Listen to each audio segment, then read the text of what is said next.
स्वागत है आप सभी का कहानी केंद्र में। अब आप सुनेंगे मालगुडी डेज के लेखक आर.के. नारायण की लिखी हुई कहानी रोमन मूर्ति। गप्पी आदमी ने कहना शुरू किया। एक दफा मैं आर्कियोलॉजी के सहायक के रूप में काम कर रहा था। मैं देश भर में पता लगाता, खोजबीन करता, जमीन खोदता, पुरानी चीजों की तलाश में लगा रहता था, जो मुझे बहुत पसंद था। हालांकि झक्की लोग हमें कई दफा कब्रें खोदने वाले भी कहते थे। मुझे इस काम में जबरदस्त रुचि थी। मेरा एक गुरु था जो अपने नाम में किसी चीज का डॉक्टर या कुछ लगाता था। वो बड़ा विलक्षण कालातीत व्यक्ति था जो अपने समय से 1000 साल पहले रहता था, और फिर उसे किसी पुराने सिक्के या खुदाई में मिले बर्तन के टुकड़े पर ध्यान लगाने का अवसर मिल जाता तो उसे न खाने की जरूरत होती थी, न छत की और न धन संपत्ति की। उसने हिंदुस्तान के हर हिस्से की जमीन को खोद कर उलट पलट कर डाला था, और सदियों पहले यहाँ के लोग कैसे रहते और जिंदगी बिताते थे इस पर गहरी रोशनी डाली थी। हर खुदाई पर लिखे उसके अनेक विवरण सब महत्वपूर्ण पुस्तकालयों में भरे पड़े हैं। इसके बाद हमारे सौभाग्य से उसे प्रेरणा हुई कि मालगुडी की खुदाई भी की जानी चाहिए। यह विचार उसे कैसे प्राप्त हुआ इस बारे में कुछ बताने की मुझमें योग्यता नहीं है, लेकिन उसे इसका भरोसा था। मेरे पास संदेश आया कि ये महापुरुष डाक बंगले में ठहरा हुआ है और उसे एक सहायक की जरूरत है। घंटे भर के भीतर मैं उसके सामने जाकर खड़ा हो गया। वो खाली जमीन पर बैठा था और उसके सामने कई तरह की अजीब अजीब चीजें बिखरी पड़ी थीं। मिट्टी के टूटे हुए बर्तन, रंगीन दाने, बेकार जंग लगे सिक्के और ताड़ के पत्ते, जो सब सूखे साखे और बिखरे हुए। उसकी बगल में एक लेंस रखा था जिससे इन्हें देख देख कर वो कुछ लिखता जाता था। उसने मुझसे पूछा, अपने जिले की आर्कियोलॉजी के बारे में क्या जानते हैं? मैंने आंखें मिचकाई। दरअसल मुझे यह अंदाज भी नहीं था कि यहाँ भी कुछ वैसा हो सकता है।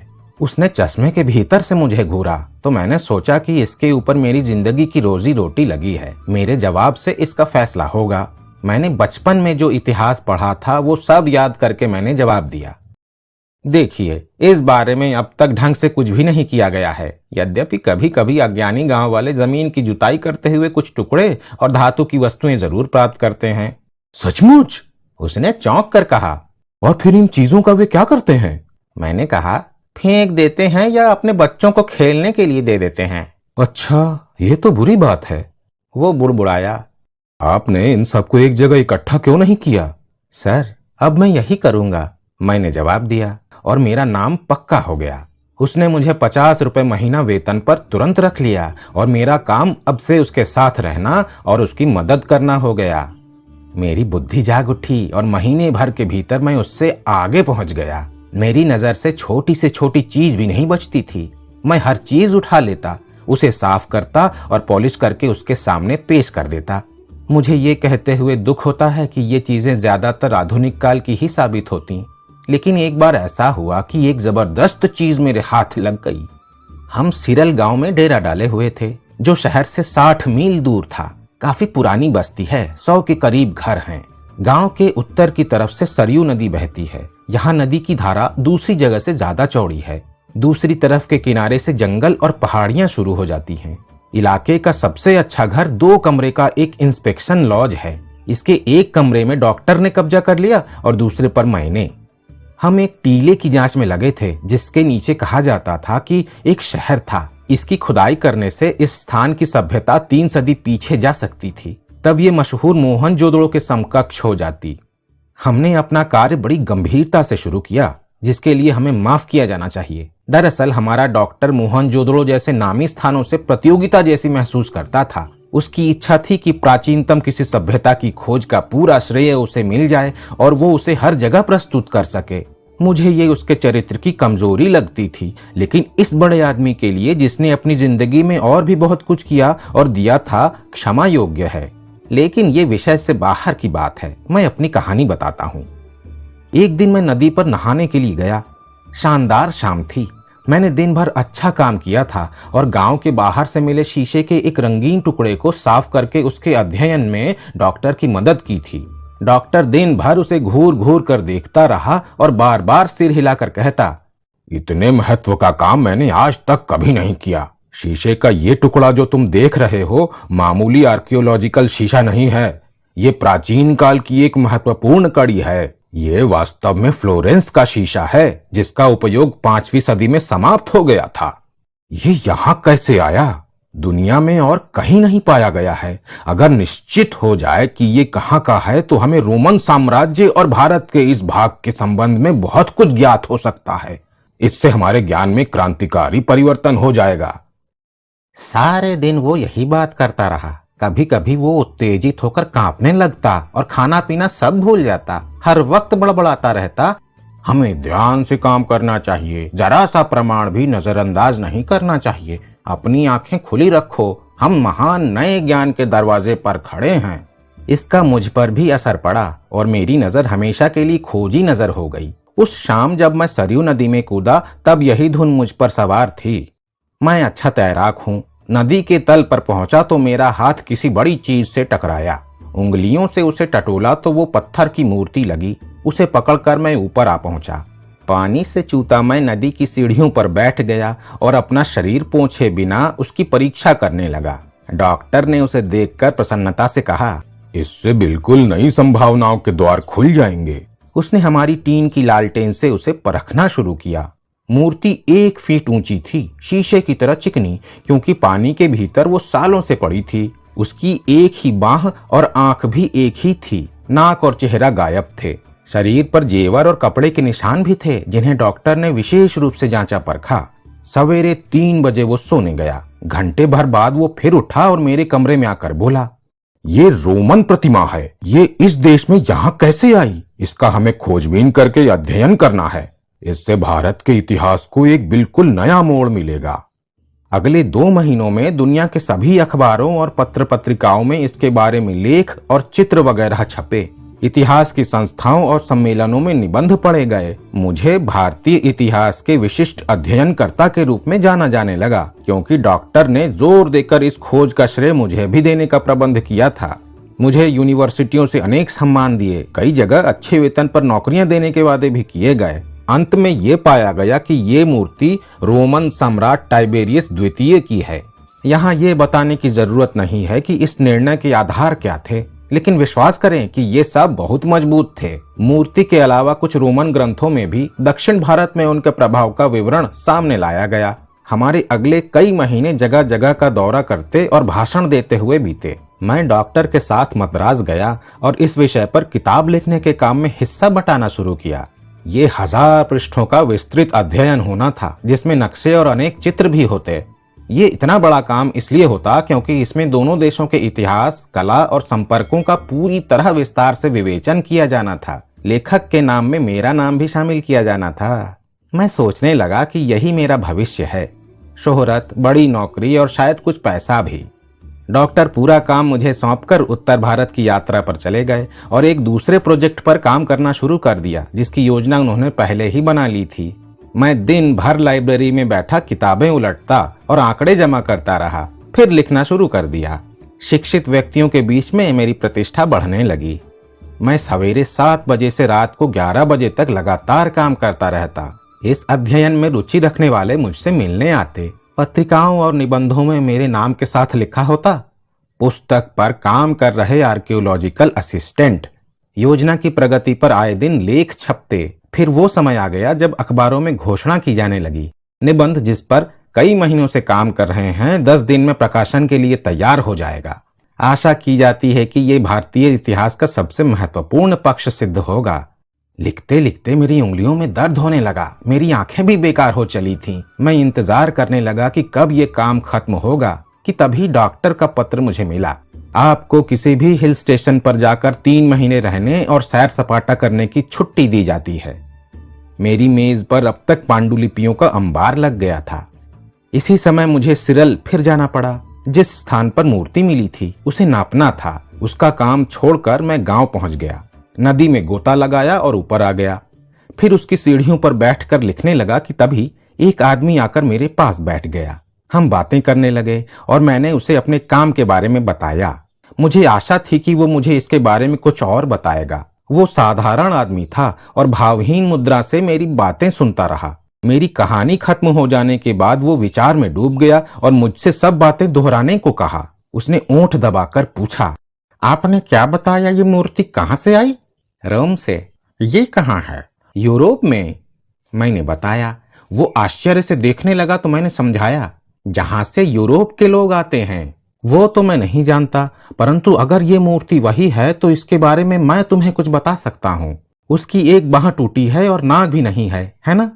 वो मुझे एक पगडंडी से ले गया जो जंगल में खत्म होती थी। मील भर चलकर वो एक बस्ती में रुका जहां एक छोटा सा मंदिर था। फिर उसकी तरफ इशारा करके बोला, वो मूर्ति इस मंदिर की है। फिर वो मुझे भीतर ले गया। हमें सिर झुकाकर धीरे धीरे जाना पड़ा क्योंकि दरवाजा छोटा था और छतें नीची थीं। अंदर नारी की मूर्ति थी जिसके गले में फूलों की माला पड़ी थी और सामने छोटा सा दिया जल रहा था। दरवाजे के एक ओर एक द्वारपालक खड़ा था, 1 फीट ऊंचा पंख वाला प्राणी। मेरे साथी ने उसकी तरफ इशारा करके कहा, इसी तरह की मूर्ति दरवाजे के दूसरी तरफ लगी थी। मैंने देखा तो एक खाली चबूतरा दिखाई दिया। मुझे संदेह हुआ और मैंने कहा, यह मूर्ति मैं ध्यान से देखना चाहता हूं। उसने दिया उठाया और सामने रख दिया। उसकी हल्की रोशनी में मैंने द्वारपालक को ध्यान से देखा। दूसरी तरफ जो मूर्ति थी वो बिल्कुल इसी तरह की थी।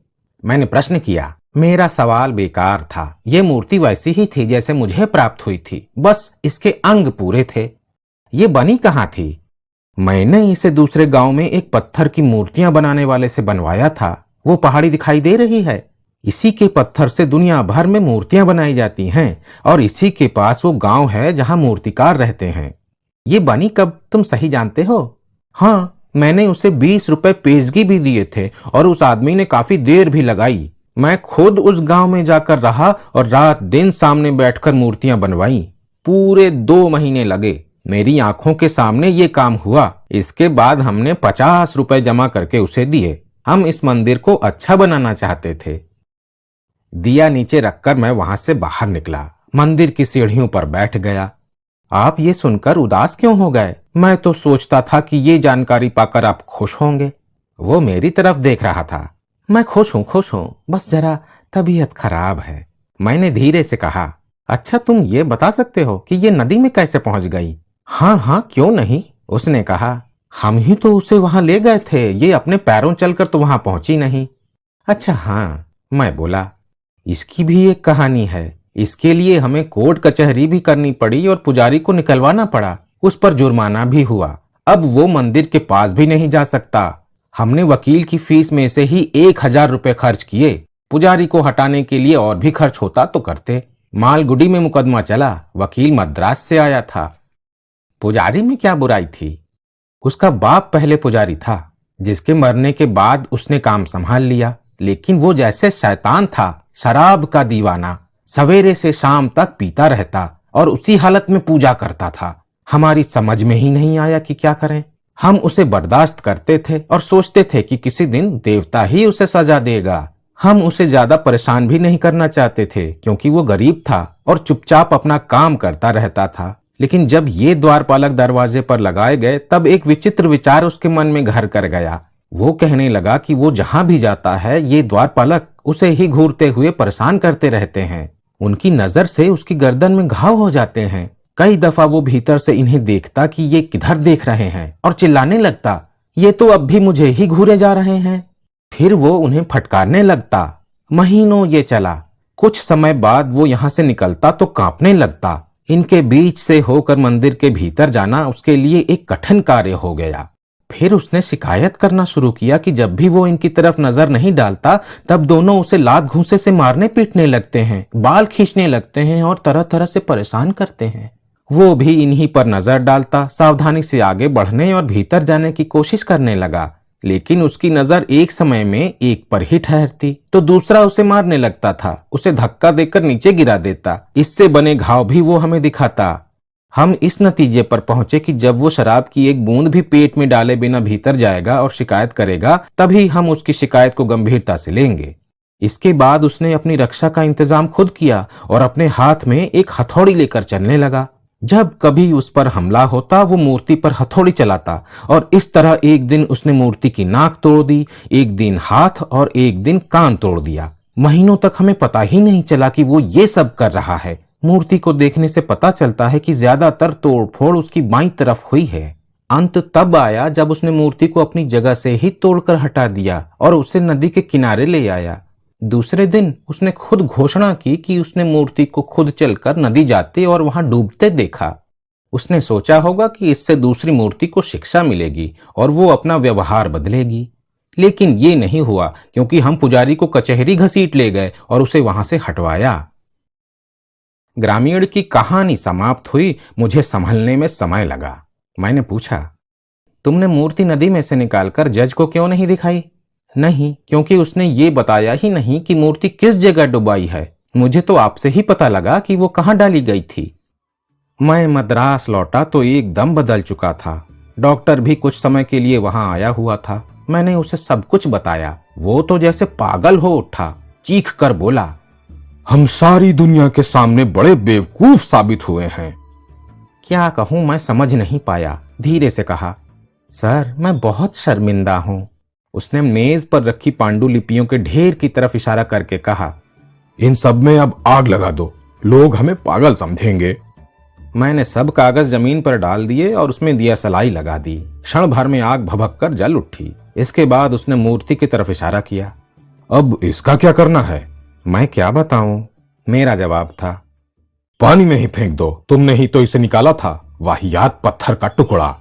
इससे पहले मैंने डॉक्टर को इतने गुस्से में कभी नहीं देखा था। मैंने उसे भूरे रंग के कागज में लपेटा और खींचकर समुद्र के किनारे ले गया, फिर पानी के भीतर फेंक दिया। मेरा ख्याल है ये अब भी बंगाल की खाड़ी में नीचे कहीं पड़ी होगी। मैं सोचता हूं कि अब फिर ये किसी और के पल्ले ना पड़ जाए और फिर उसकी मेज पर आकर बैठ जाए। कुछ दिन बाद मुख्य अखबारों में छपा, जिस पांडुलिपि पर डॉक्टर और उनके सहायक काम कर रहे थे नष्ट कर दी गई और ये काम खत्म कर दिया गया है। डॉक्टर ने मुझे 2 महीने का वेतन दिया और मेरी नौकरी खत्म हो गई।